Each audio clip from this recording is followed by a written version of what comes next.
When the Peugeot car manufacturer, Group PSA, set up its assembly plant at Walvis Bay in 2018, Namibia was 20 years behind in terms of domesticating the automotive production and development program. This prevented the manufacturers from accessing offered incentives and even from exporting the cars within the SADC region. It has been a little bit of a bumpy road. We know the challenge was because if we were to export these vehicles to South Africa, where we have the offtake agreement with Peugeot South Africa, it was attracting between 18 and 25% of custom duties, which made them more expensive and unaffordable. And at the end of the day, we came to realize there were a number of items that we didn't look at as we put up the plant.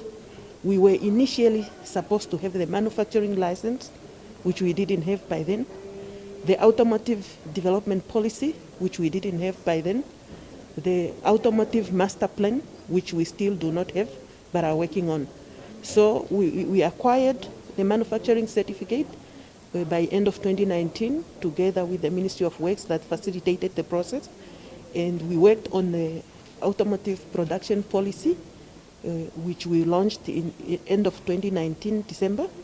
And then this year, we have now domesticated the SACO automotive production policy, which we launched and we got approved through cabinet, because that now provides the opportunity for us to get rebates when we export these vehicles to South Africa.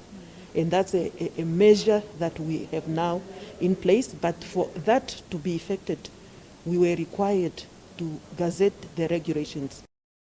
Peugeot also targets the local market despite fierce competition from imports.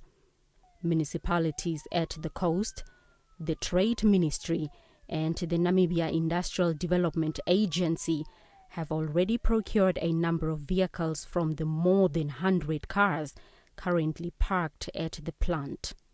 Under SACU provisions, public entities are eligible for a number of general duty exemptions right away, which then opens the door for sales while the gazetting process is underway.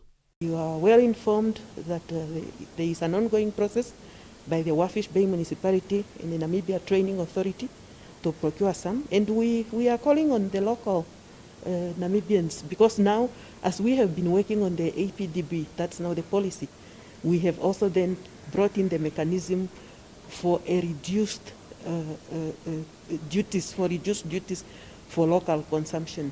And as such, we are then saying Namibians should also start buying. The domesticating of SACU's automotive production and development program is just one trade agreement Namibia is scrutinizing. The Trade Ministry says this is because the overall experience has highlighted the need for the country to assess past agreements and their impact on industrialization agenda. Blanche Koreses, NBC News, Windhoek.